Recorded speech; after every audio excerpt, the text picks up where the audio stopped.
Hello, Mr. Donald M. Deek. It is I, Reggie Fils-Aimé of Nintendo America, decades before my tenure as CEO of Nintendo of America. I understand you want to meet with me today about an adaptation of one of our hallmark characters. Sir, thank you for coming in. I am thrilled to meet you. We here at Deke have a proposition to make a Super Mario Brothers cartoon. We believe it is ripe for adaptation. Okay, well, we'd be okay with that, but we do have some terms. We do have some requirements. Well, of course. Number one, there will be no less than 50 Italian food related puns per episode. This is important for our brand. Agreed. There will be you will change the names of various characters and rarely get the color of their clothes and skin correct. Agreed. And you will filter every moment of potential silence with an obnoxious degree of sound effects from our games. Don't you worry about that. Well, besides that, I will sign this patent, and you can absolutely make a cartoon based on our smash hit Ice Climbers. Thank you very much for stopping by. No, wait! I don't know why you would want any other. I mean, maybe Balloon Fighter. But I mean, who would watch a Mario cartoon? That's ridiculous. We are here to talk about Super Mario Brothers 3. Is that the one that we watched? The Adventures of Super Mario Brothers 3. The Yes. Adventures of Super Mario Brothers 3. Uh, And for anyone who has ever played a Super Mario game, or indeed for anyone who has never heard of Super Mario or has any context, this series will explain nothing. Well, I think it'll explain everything. The problem is there's nothing to explain. Yes, you're quite right. I mean, how does one adapt Super Mario to a story? It is a difficult, it's a very basic concept of Italian plumber in weird fantasy world who travels through tubes and has to save a princess from a big dinosaur type man. And that is the concept of the original games at that time. Sounds right for the taking for me. I don't know about you. Up front, this show is sloppy, it's stupid, it's objectively annoying, and I loved every second of watching it. It's I do remember watching some of this back in the day. I didn't really remember much of it. I remembered Cooper and his kids. That was my main takeaway. Right. And I'd played the Super Mario games back then on the NES and indeed the SNES. I had like Super Mario 1. I think it came with the NES. Oh, I think so, yeah. Back in like very early 90s as my first console, or maybe later 90s, and I just got a console late. Either way, that NES sold. But it is a very bizarre, very, very bizarre series where it could have been anything. There's not really like it did not need to be Super Mario Brothers. They could have put any characters into this series, I think, because what do you do with Super Mario Brothers? Where do you go with it? Like, go somewhere.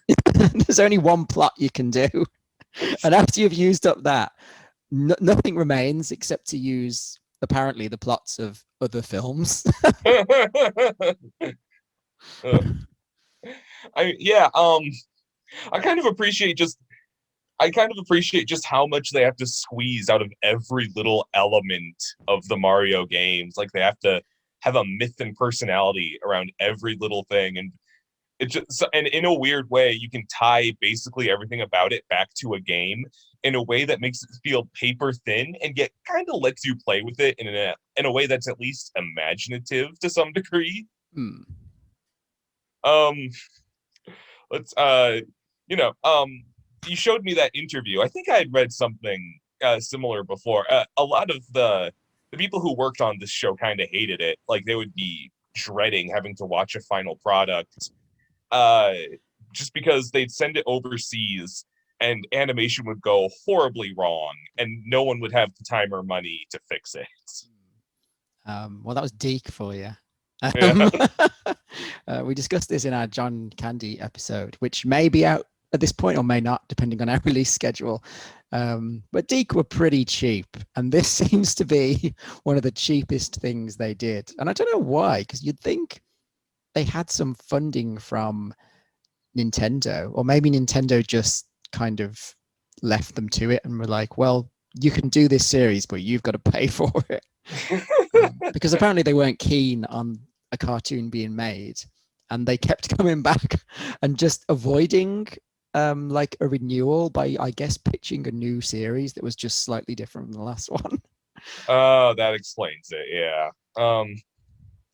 Gosh, and you'd think it'd be like, oh, I'm sure maybe once every few episodes there's an error. There's like, I think 5 times per episode where a character is just the totally wrong color. Like Luigi will just have Mario's color scheme, or one of Koopa's kids will just turn bright orange instead of green. One thing I noticed was that the backgrounds are just, they must be really small because they never move. And No. it's like that, like in like vintage Hanna-Barbera cartoons where they would just run down a corridor and it would just obviously be the same cell over and over again. But they disguised it pretty well, but this doesn't. And you can see the cell moving like and rejoining in the background. Did you watch any episodes outside of the handful I recommended to you? I accidentally went onto one in the first episode because I thought they would join together. And they would, that was part of one of your picks, in which King Koopa kidnaps the White House. Yeah, that's the one I was hoping you would see. And I was like, what? What is this? You have to save the president, Super Mario. I think the First Lady is like very clearly a pastiche of Barbara Bush. I think so. Yeah, I guess so. Was Bush? I guess Bush was probably the president around this time. Was this sort of 93 or something like that? I tend to associate 90s gaming with Clinton, but I could be off a bit. One of our many animates presidents after Yes. JFK in Street Sharks. We now get George Bush in Super Mario. Get those Koopas off my lawn, bar. Does anyone have any questions? Does anyone have any questions that are not about the Super Mario Brothers?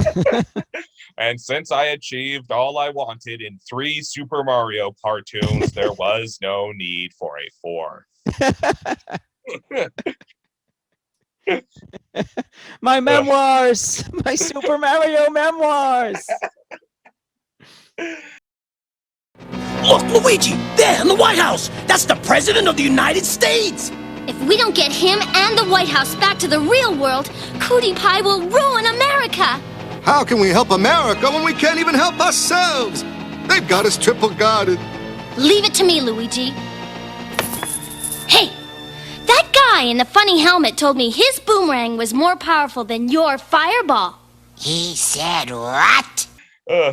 I do feel the need to clarify that we watched the second of the 3 Super Mario cartoons that are more or less the same show, but inspired by the various games, only because Martin told me that's what he had on Netflix, and I was able to find it on Amazon, so it was just convenient for both of us. And I would be happy to revisit the first series, because that's the one with the live action segments, and it's kind of another level of ridiculous.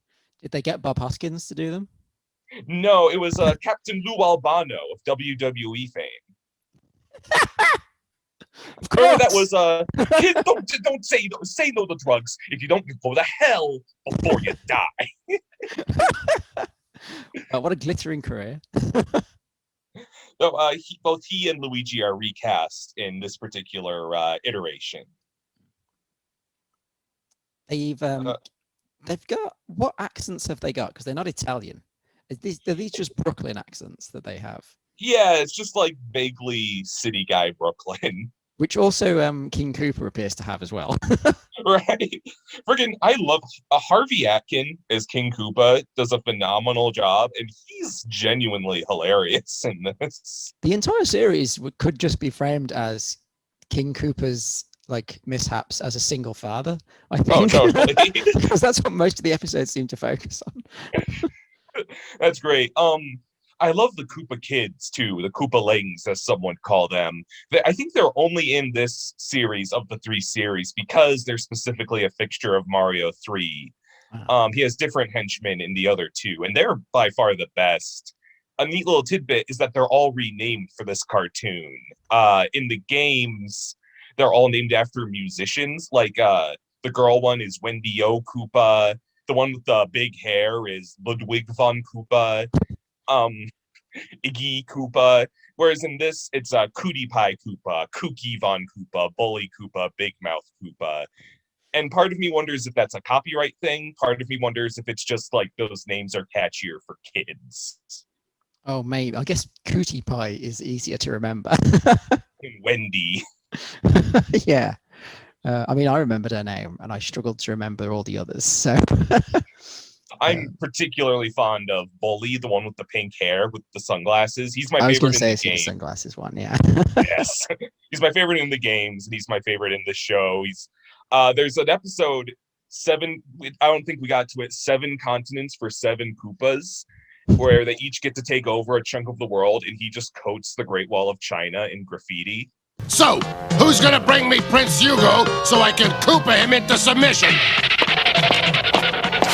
But Dad, this could be dangerous. Isn't there a small prince we could capture? Bully, Big Mouth, Cheatsy, Kooky, step forward!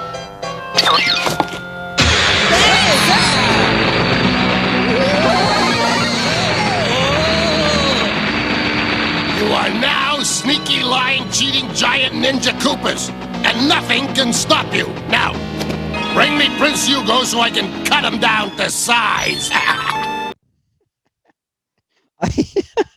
So I think this is awful, but let me preface that by saying that I really enjoyed it just because it was like somebody, like the writers sat down and were like, well, what do we do with Super Mario Brothers? Let's just make it up as we go along and just make it as bizarre as possible. Because in the first, what was it called? Sneaky Lying Giant Ninja Koopas. Something to that effect, yes. A pastiche, I think, on Teenage Mutant Ninja Turtles, I guess. Oh, absolutely. And there's definitely some Ninja Turtles-esque music later in that episode. But within the first 5 minutes, you have Koopa unveiling a plan to kidnap a giant toad prince, turning his children into giants. You then cut over to Mario and Luigi, who jump down a pipe. Mario offends the sun. The sun chases him and Luigi. They jump off another pipe. Then Mario becomes a ninja. I don't know why they're ninjas, just because they're tall, but this seems to be an aspect of the episode which was unexplained. And then Mario has to get really tall to defeat Koopa's kids, who are also very tall. It's just madness. It's just like one scene after the next. They didn't know where they were going with it, and they just had to make up any old rubbish to fill the running time. But it did actually get laughs out of me. Like there's a bit at the start where they visit the giant prince, and he's like, "Thank you for your letter, giant prince guy." And he's like, Toad just goes, "Yeah, it's the first message we ever got that was bigger than the post office."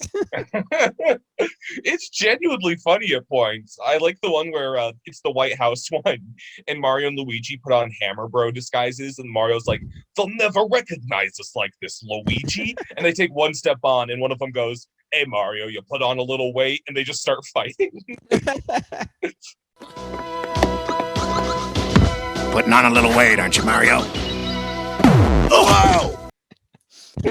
The bit where they got chased by the sun also made me laugh. Sorry, Luigi, the sun was in my eyes. And the sun just turns around in the distance and goes, "No, I wasn't," and starts chasing them.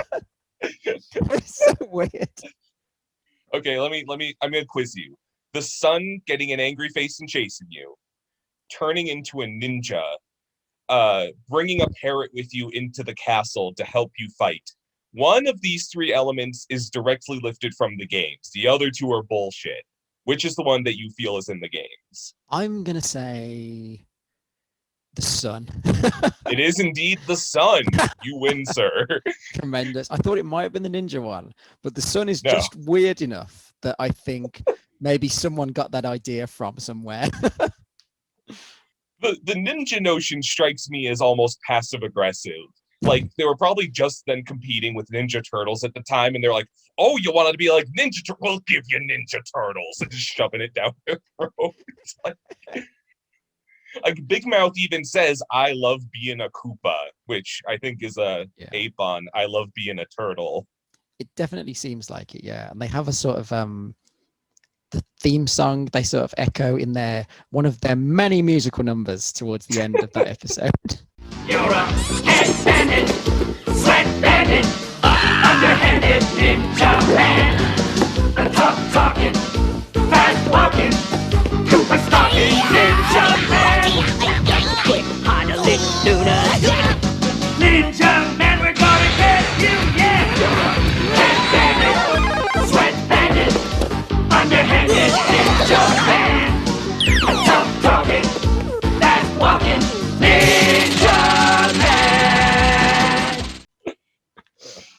Why did we need the musical numbers? Let me pose you that question. I feel like that was like in so many cartoons that was like what's the word I'm looking for? An executive thing. Like the kids love songs. You got to put in a song.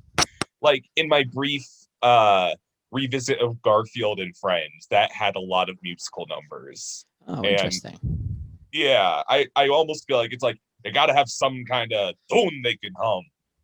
The Donkey Kong Country cartoon is also infamous for its musical numbers. You did show me one of those, yes. Yeah. I never expect them because they seem so out of place.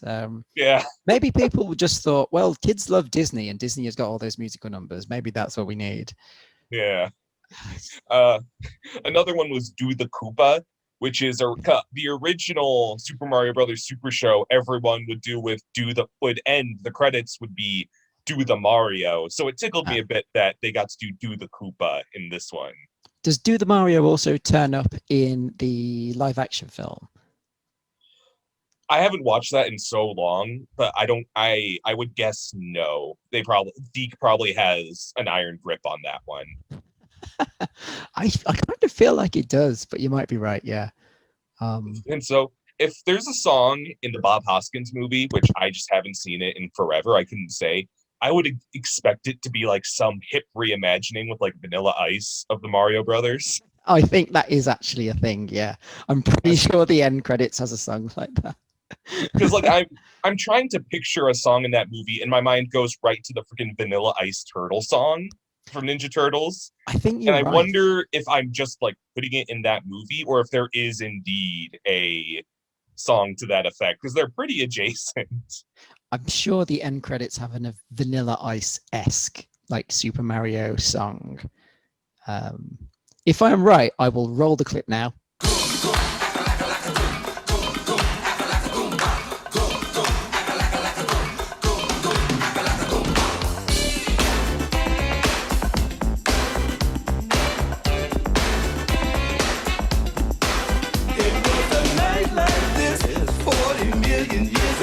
I lit a cigarette, picked up a monkey's skull to call. The sun was spitting fire, the sky was blue as ice. I felt a little tired, so I watched my everybody. I was the dinosaur. I was the dinosaur. Open the door, get on the floor. Everybody want the dinosaur. Open the door, get on the floor. Everybody want the dinosaur. We haven't even gotten to the my favorite of the episodes that we watched. Oh, which one? Where they go and see Milli Vanilli. Are they called Milli Vanilli? Because I keep getting this. Yes, Milli Vanilli. I am the King Cooper of this episode, and I cannot remember their names. I'll get you one to the Billy Vanillis. He calls them like Chilli and the Willies at some point, I think. And I'm like, I'm right there with you, King Cooper. I don't know what to say. I wanna say Milli Vanilli! I wanna! Yes, baby cakes. You not only get to see Silly the Willies, Millie Vanilly! but you get to keep Billy Vanilly for your very own. Millie Vanilly! Voiced by the actual band in a celebrity appearance, I understand. Yes. This show was a tie-in with Milli Vanilli, and it aired, I think, once in syndication. Then Milli Vanilli had a controversy with lip syncing. Why is there causing them always to- a controversy whenever we talk know. about celebrities in our series? Humans trying to tie humans into art will. So this episode was pulled from syndication, and I was kind of relieved that it was still in the streaming collections. We don't get the song though, do we? It's like the curtain literally comes down as they Oh, get yeah. to the song. Get them out of here! Get the hell out of here! we spent all our money on their voices. They had 30. It sounds like they had 30 seconds to record their dialogue. Let us go, Koopa. Okay, we good. Can I get out of here? We good? Or... They do not have many lines. It's I almost didn't like it's like that. Have you seen the film Bowfinger with Steve Martin and Eddie Murphy? No. Where Steve Martin wants to make a film, but he can't afford a big star, so he just follows around Eddie Murphy and just films him, and tries to engineer situations that will work for his film. And that's what I feel like this was. They just went to find Milli Vanilli at a concert somewhere, and some geek executive was like, "So, what would you say were your views on the Koopas?" And then just press record on a hidden tape recorder. Hi, boys. I've been expecting you. Hey, who's behind this Mondo Bizarro joke? We've got a concert to play. Not so fast. You're playing for me now. I really dig your dreadlocks. We do not endorse Koopas. But it is it's quite the coup for the time, isn't it? That they actually managed to get these this fairly big, well-known band, I guess. Yes. I mean, they certainly weren't spending that money on the animation. No. Deke are well known for not spending a huge amount of money on stuff, so I don't know what possessed them to spend money on getting actual celebrities. It's very strange. I can't think of another example of this happening in any cartoon. Yeah. Well, I mean, I guess Camp Candy. Oh, of course. But Yeah. like a guest appearance, I can't think of anyone Yeah. else who's really they've gotten anyone in. Unless there's a Legend of Zelda where they go see Boys to Men. Well, excuse me, Boys to Men. There's also the Dadzilla episode, which I specifically watched because we've been doing so much Godzilla stuff, and I decided to keep on brand. Yeah. In which they bring to life in which they reject King Koopa's excellent paternal instincts and go and seek a giant Godzilla monster as their new father. I was hoping that Koopa would just be like, "Well, fuck you then, you little shits. You get out there and you fend for yourselves. I've raised you your entire lives." Something about the timbre of your voice just then made me think of Scrooge McDuck. And I think that's kind of a similar dynamic now that I think about it. What I like about this episode, there's 7 Koopalings. There's quite a few. And I think that actually works to their favor because they focus on 2 or 3 at a time. And it just makes these kind of interesting, weird character combinations. Like that one was Cootie Pie and Big Mouth. And there's one later where it's like Bully, Big Mouth, and maybe Cheatsy. And I think they actually do make some interesting personalities that play really well off of each other. They are. They were the thing that I most remembered. So this is obviously the one that I watched at the time. I don't know if I saw the others or not, but I did remember all those Koopa kids very vividly, and I remembered the daughter as soon as she appeared.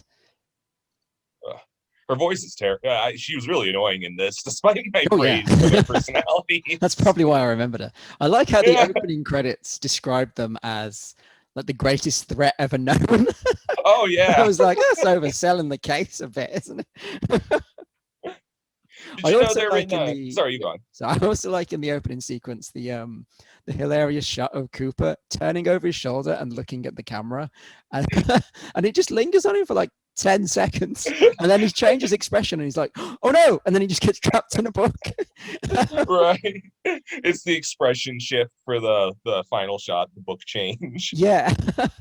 And it's usually the opening sequence of an animated series is where they spend all their money and they make it look amazing, and it's like the animation quality is like 10 times better than the standard cartoon, like a standard episode, and in Right. the door just as bad as the rest of it. Yeah. It's not worse. It is a legend no one will forget. Everyone thought King Koopa had left the Mushroom Kingdom, and then his doom ship attacked. King Koopa was back with the greatest danger ever known, his Koopa kids. Using their new superpowers, the Super Mario Brothers rescued Princess Toadstool and beat back the evil Koopa family. I'll get those plumbers! Did you know you can play as every Koopaling in Super Smash Brothers? Can you really? Yeah, they share a moveset, so they're all a costume for the same character, but they're remembered I to see. this day in Wow. yeah, it's kind of a neat little thing. So if you ever pick up Smash Brothers and you want to main, albeit in their original normal names, if you want to main Cootie Pie against Sephiroth and King K. Rool, then you have that option. What a time to be alive. I know, yeah. I mean, they don't call him King Koopa anymore, though, obviously, do they? They call him Bowser. No, that's his Japanese name. I think he's mostly Bowser in English-speaking countries. He's always been Koopa to me. Yeah. I remember him being Koopa. And I don't like Bowser. I'm anti-Bowser, much as I am anti-Eggman. It's Dr. Robotnik. Don't call him Yeah, Eggman. Robotnik's such a better name than Eggman.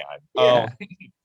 I like the name Bowser fine. I think it's because like the original idea was he was King Koopa and his henchmen are the Koopas. But when the Koopas got well known, I wonder if people were worried it would be confusing. So they changed it to Bowser and his Koopas. But Maybe that is true, yeah. Yeah. I'm not sure. I could take or leave Bowser or King Koopa, but I'm right there with you that Robotnik is a much better name than Eggman. I think so. Yeah. There's one other. Okay, so we pretty much covered those. It was the White House, Ninja Turtles, Do the Koopa, Milli Vanilli, and Dadzilla. What a sentence to say. Oh, and the music box episode, I think, was the other one we watched. Yeah, that was Do the Koopa. In which I guess Mario and is she called Princess Toadstool in this? Yes, that's another curious case of switching, whereas she's Peach nowadays. I think that's probably better. Yeah. I mean, I think I'm stealing Princess a joke. Frog shit. Yeah, that's. I remember still making that joke. It's like Toadstool. They mostly just call her princess in this, so I wasn't totally sure. Yeah. But her plan, I guess, seems to be find a music box which will slow down Koopa and the Koopalings if they play it slow enough. But it seems the episode presents the idea as that when Koopa gets the music box, he has to keep playing it. And he even remarks at one point, man, my arm's getting tired. Are you just going to do that forever until they died? Right. Is that your plan? Well, Princess phrases it in a very sinister way. She's like, she says something to the effect of, I have something that'll stop the Koopas for good. It's like, are you gonna nuke them? What are you Just pulls out a gun. I mean this is like political intrigue. She's like, I've hired someone to get an inside man to snap Koopa's neck, to hang him in his jail cell. Well, he does have a cold in this episode, so maybe she was responsible for that as well. She did like germ warfare. God. He doesn't do anything wrong in this series. Like, Cooper is not an evil person. The show never presents him as an evil man. In fact, his only villainous activities usually come from trying to do something to please his psychopathic daughter. Otherwise, he's targeting Mario, but Mario seems equally antagonistic to him, so I don't think he's necessarily in the wrong. So there's one I went way over our agreed 4 episodes because I just really enjoyed this, unfortunately. There's one episode that's pretty great where Mario urges Peach and Toad to take a vacation. So she goes to by the way, they call it the real world. Are like Brooklyn in California. Implying that the Mushroom Kingdom is somehow imaginary. I just thought that was kind of funny. Yeah. So Peach goes to take a vacation, and Koopa and Kooky Von Koopa hatch a plan to make like a Radigan-esque robot of Peach to rule in her place and pass the crown over to Koopa. And the episode, and Mario and Luigi are shocked, but they're like, well, I guess if it's the princess's decision, there's not much we can do about it. As if this like could happen. Absolutely. There's a point. They don't realize till the very end. Mario goes, "Hey Luigi, if the princess was on vacation, why hasn't she got a suntan?"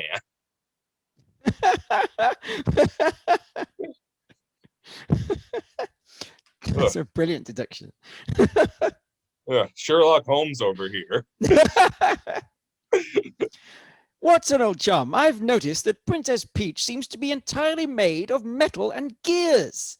That suggests to me that perhaps Mario has a fetish for robots, and perhaps Mario himself is one. We must arrest him immediately. I don't know if my voice is up to doing freaking Watson. Because I've been laughing so much talking about Mario. Hey, Mario! It's me, Watson! I think that again, that is Mario. No, this is Luigi! Mario's more down here, like this, and Luigi's all the way up here! Oh, man. Well, I think that kind of covers this, the adventures of Super Mario 3. Yeah. Would you agree? I think so. So would you recommend Super Mario Brothers 3? Would you recommend it to King Koopa as played by Dennis Hopper in the live action Super Mario Brothers film? If you were on set with him and you were like, I've got this VHS here of Super Mario Brothers 3, the cartoon, I'll give it to him. It's great source material. It will inform his performance. So you hand him this VHS and he's like, what the fuck is this? Who are you? What are you doing on this set? I've got to go and make Speed next month. I don't have time for this. And he takes the VHS and he smacks you across the face with it. And then he just storms off. And meanwhile, in the background, Bob Hoskins is like, geez, Dennis Hopper's losing it again. And then he slips on a broken cable and electrocutes himself, and he has to be rushed to hospital. See, I think if I brought a VHS of that show to that movie set, they'd all happily watch it. Because from what I understand, everyone who's in that movie hated working on it so much that everyone was either drunk or high the entire time. Yeah.